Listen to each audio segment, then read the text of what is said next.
People love to argue calisthenics or weights. It has been a wide topic discussed on social media with many people engaging and many points for both sides. But here is the truth. If you want to develop a body that is strong, athletic, and actually functional that lasts until you're old, you need to do both weights and calisthenics because they complement each other in ways that just one wouldn't do by itself. And trust me, guys, I would know from my experience. When I started, when I was just 13, 14 years old, all I did was calisthenics.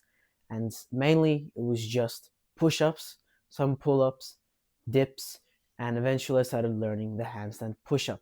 Now, the handstand push up took me a while to get. First, I needed to get the handstand, but that is how I started focusing more on calisthenics. But the thing is, eventually I plateaued. I remember I got to a stage where I could do 3 handstand push-ups and I just got stuck. I couldn't do any more. So what happened? I finally started to go to a gym. The first gym I went to was my apartment gym, just some simple equipment. But the moral of the story is I started complementing weights to my calisthenics. And when this happened, results started coming. It was actually incredible. My strength finally went up. Incredibly, even my form started correcting itself, and my planche progress finally improved. So, firstly, why does calisthenics matter? Calisthenics is your foundation. This is how you start.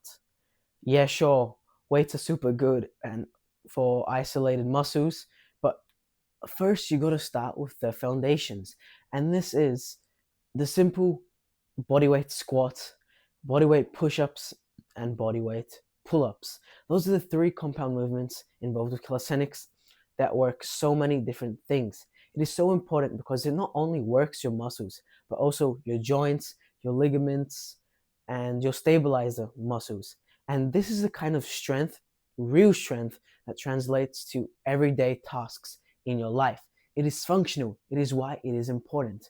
It helps you be athletic on the field. It helps you do so many things. And secondly, why is calisthenics important? Because it teaches you to move and not just lift. Therefore, you're more aware of your body. But the thing is, being only bodyweight strong has its limits. So this is why weights complement calisthenics and complete your strength.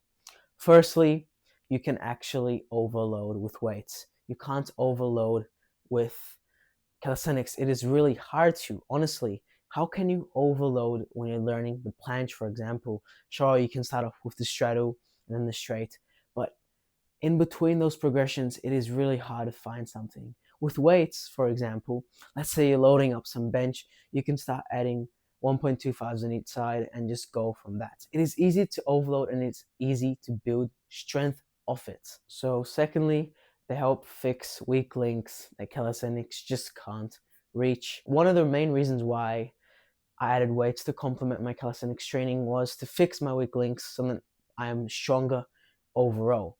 And that was specifically my legs and my biceps, because usually my push muscles overdeveloped because all I was really doing was dips, push-ups, handstand push-ups, and just some occasional pull-ups. So what happened, my bicep was really underdeveloped compared to my tricep. That's why, again, weights is so crucial, because you can actually add those isolated movements to target those muscle groups that are underdeveloped compared to other ones. And therefore, another outcome of this is that you just look more aesthetic.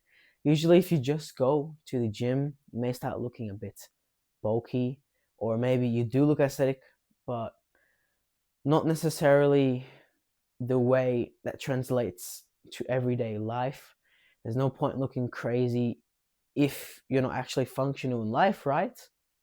Which is why calisthenics help. Weights help you look aesthetic, but calisthenics actually helps translate this aestheticness to real life, if that makes sense. Let me give you an example just to clarify. Someone that just goes to the gym may look good and may even control their diet in a way so they don't look too bulky. So they're lean like David Lade, except there's a problem. They're very stiff in the arms. They can't actually stretch. Talking about this, one of the coaches at my gym actually had to remove this like ligament in his chest, in between his chest and shoulder, because it was limiting. Like he just lifted so many weights that his movements had, you know, to deter. He couldn't actually stretch properly, so he had to remove that. Calisthenics helps you maintain your flexibility and maintain these ligaments and things. So you can actually move around and be functional while still looking aesthetic with the weights. So now let me introduce you the hybrid system with 3 simple principles. And it is really important that you follow these 3 principles, because if you don't and you incorporate both calisthenics and weights, they may not complement each other in the way that you want. And it is crucial that they complement each other, or there is really no point focusing on both, because they're just going to cancel each other out. So for principle number 1, it is really, really simple. I just want you to have 2 calisthenics days, one push focused and one pull focused. Now, in both these days, you're going to be doing both pull and push. The only difference is when it's push focused, you're going to be doing push movements first. For example, dips, push-ups, pike push-ups, scapular protractions, and if you are up to it, then handstand push-ups and planche. And after you do those exercises and after you're fatigued, and then you're going to move on to your pull focused movements, which is your chin-ups, pull-ups. If you can and are ready to do it, then your muscle-ups and even the front lever. When it's your pull focused day, on the other hand, essentially you just switch it around.